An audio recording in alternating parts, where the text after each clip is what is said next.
When I was a child growing up, my father used to commonly tell me to measure twice and cut once. And this is a pretty common expression that you hear all the time in the United States, which essentially means that if you take the time to do something right, then you don't have to waste time in the future correcting your mistakes or doing that thing all over again. What my father probably didn't realize back then is that this advice would be particularly useful for anybody who's filling out their DS-160 form. So today I want to talk a little bit about the DS-160. Why is it so important?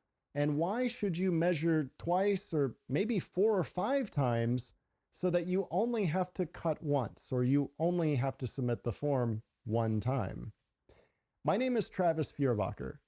I'm a former visa officer and licensed U.S. immigration attorney.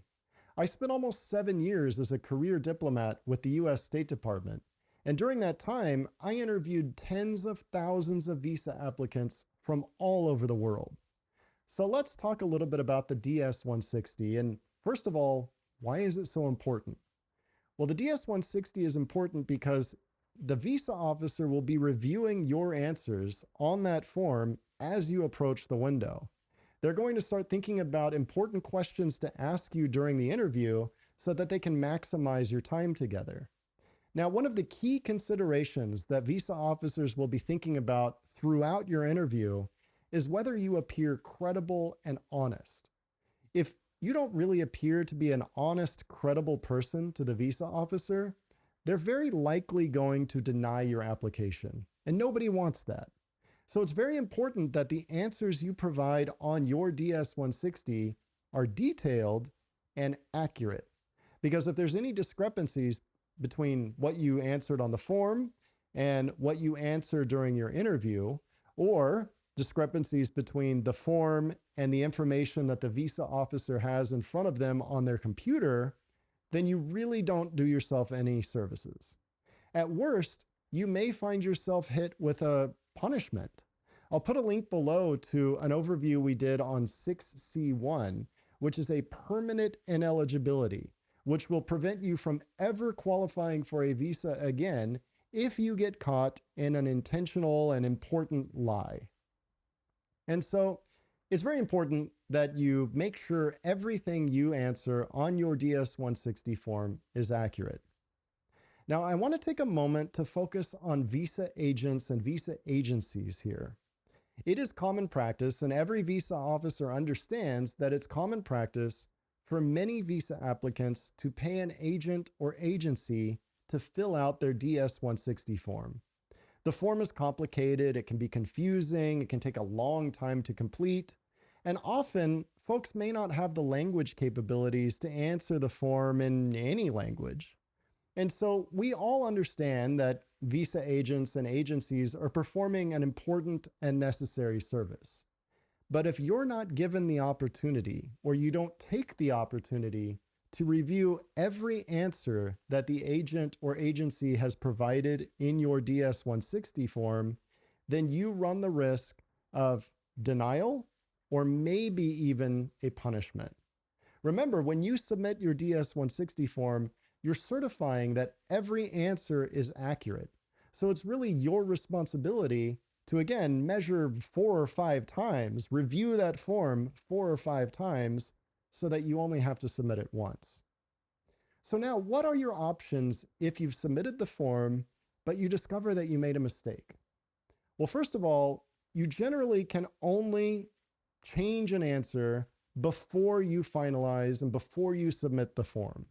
If you discover a mistake after you've submitted the form, the only thing you can really do is submit a whole new form. Now, this can create some complications if you've already scheduled your visa interview. Because remember, when you initiate a DS-160 form, you're issued an application ID number. And it's this number that you use to schedule your visa interview.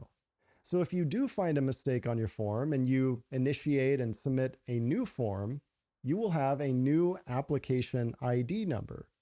And so if you show up for your interview with a different confirmation sheet with a different application ID number than what's in the system, you won't be allowed to interview, And you'll have to go back home, schedule a new interview, and you may have to pay the application fee again.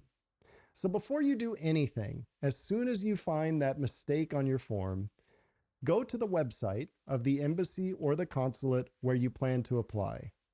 Different embassies and different consulates will have different policies, and some will offer grace periods where they allow you to submit a new form and update your application ID in their system, while others won't be so forgiving, and the only option available to you would be just to start over, submit a new form, schedule a new interview, and maybe pay that interview fee again. So while you do have a couple of options available to you if you discover an error or a mistake, again, it's always best to measure twice so that you only have to cut once. Now, if you still have any questions about the DS-160 or any other stage of the visa application process, that's where ZF Visa and Immigration can help. We're a team of former visa officers and licensed U.S. immigration attorneys. And again, we've dedicated our career to helping visa applicants navigate through the process.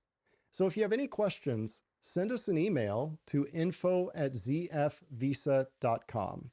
Or you can go to our website at zfvisa.com and book a 30-minute consultation with us.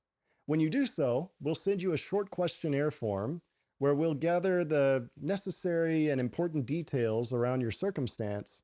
And then when we meet with each other, we'll form a plan together, a strategic plan to help you prepare for your interview and ultimately maximize your chance of success. We look forward to hearing from you, and best of luck in your visa journey.